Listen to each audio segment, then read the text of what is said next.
बिस्मिल्लाहिर्रहमानिर्रहीम। अस्सलामु अलैकुम व्यूअर्स। मैं हूं हाफिज मोहम्मद मुजम्मिल और मेरे साथ मौजूद हैं डॉक्टर साद बशीर साहब। और हमारा आज का टॉपिक है मोहब्बत इलाही। इरशाद बारी ताला है, व मिनन नासि मन यत्तखिदु मिन दूनिल्लाहि अंदादन युहिब्बूनहुम कहुब्बिल्लाह वल्लज़ीना आमनू अशद्दु हुब्बन लिल्लाह। और बाज लोग ऐसे हैं जो गैरुल्लाह को अल्लाह का शरीक ठहराते हैं और उनसे अल्लाह की तरह मोहब्बत करते हैं। और मोमिन तो वो हैं सबसे ज्यादा अल्लाह से मोहब्बत करते हैं। डॉक्टर साहब, मोहब्बत इलाही क्या है और इसका अमली नमूना क्या होगा? बिस्मिल्लाहिर्रहमानिर्रहीम। जिस तरह आपने आयत करीमा हमारे सामने तिलावत की, वमिनन नासि मन यत्तखिज़ु मिन दूनिल्लाहि अंदादन युहिब्बूनहुम कहुब्बिल्लाहि वल्लज़ीना आमनू अशद्दु हुब्बन लिल्लाह।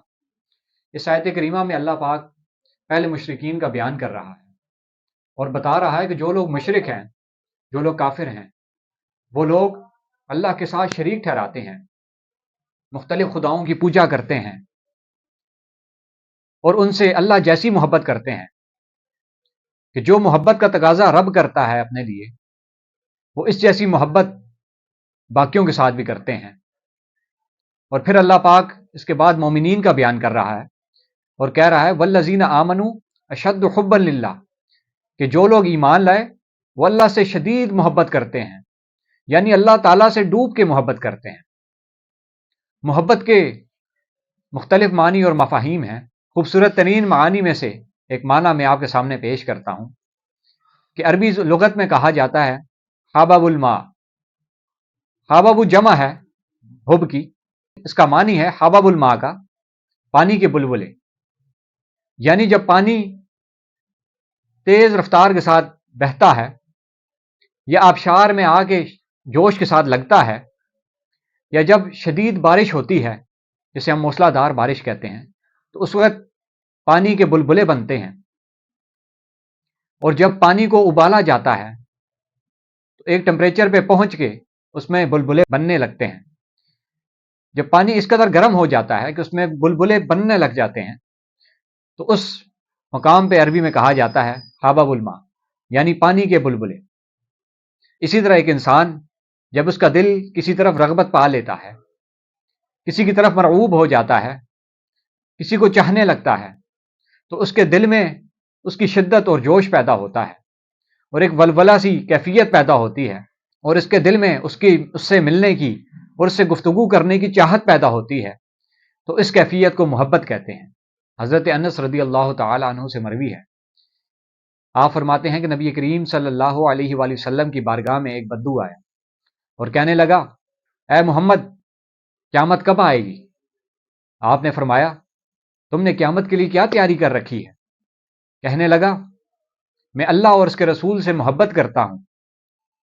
आपने फरमाया, जिससे तू मोहब्बत करता है कल क़यामत के रोज उसी के साथ होगा।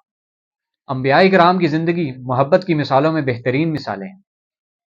किसी को मुल्क बदर किया गया, किसी को आग में फेंका गया, किसी को अपनी औलाद छोड़कर शहर छोड़ना पड़ा, और किसी को बीमारी में मुब्तला कर दिया गया, और किसी को इस कदर पत्थर मारे गए कि आपके कपड़े लहूलुहान हो गए। ये सारी मोहब्बतें, ये सारी मिसालें हमारे अंबिया किराम की हैं। रवायत में आता है कि जब मलकुल मौत हज़रत इब्राहीम अलैहिस्सलाम के पास रूह कब्ज़ करने आए, तो हज़रत इब्राहीम अलैहिस्सलाम कहने लगे, वो कैसा खलील है जो अपने खलील को मार देना चाहता है। तो अल्लाह ताला ने हज़रत इब्राहीम अलैहिस्सलाम की तरफ वही की कि वो कैसा खलील है कि उसका खलील उससे मिलने की ख्वाहिश रखता है और वो इससे इनकार करता है। जब आपने ये सुना तो आपने हज़रत इज़राइल अलैहिस्सलाम को हुक्म दिया कि मेरी अभी फ़ौरन रूह कब्ज़ कर लो। ये मोहब्बत है। और मोहब्बत की दास्तानों में हमारे नबी करीम सल्लल्लाहु अलैहि वसल्लम के सहाबा, आपकी मिसालें भी बेमिसाल हैं, जिनमें से एक मिसाल हज़रत बिलाल हबशी रदी अल्लाह तआला अन्हो की मिलती है।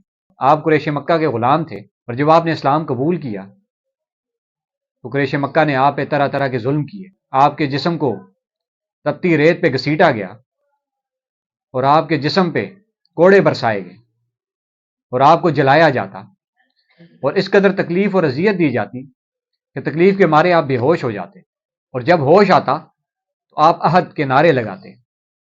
اور اللہ تعالیٰ کی وحدانیت بیان کرتے، اور پھر آپ کو ظلم و ستم آپ پہ کیا جاتا اس غرض سے کہ شاید یہ دین سے منکر ہو جائے، لیکن پھر جب آپ کو ہوش آتا تو آپ اسی کی وحدانیت بیان کرتے۔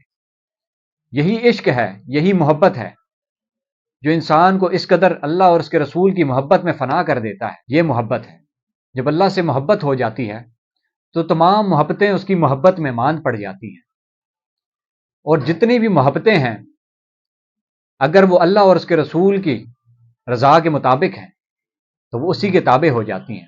منقول ہے کہ جب حضرت یوسف علیہ السلام کی حضرت زلیخا سے شادی ہوگی تو آپ کا ان کی طرف وہ رغبت نہ رہی جو شادی سے پہلے تھی۔ آپ نے ایک دن پوچھا کہ کیا آپ میرے سے خوش نہیں ہیں کہ آپ کی وہ محبت اور وہ میلان نظر نہیں آتا جو شادی سے پہلے تھا؟ تو آپ کہنے لگی اس وقت میں نے اپنی رب کی محبت نہیں دیکھی تھی، اور میں اپنے رب کی محبت میں اس قدر گرفتار نہیں ہوئی تھی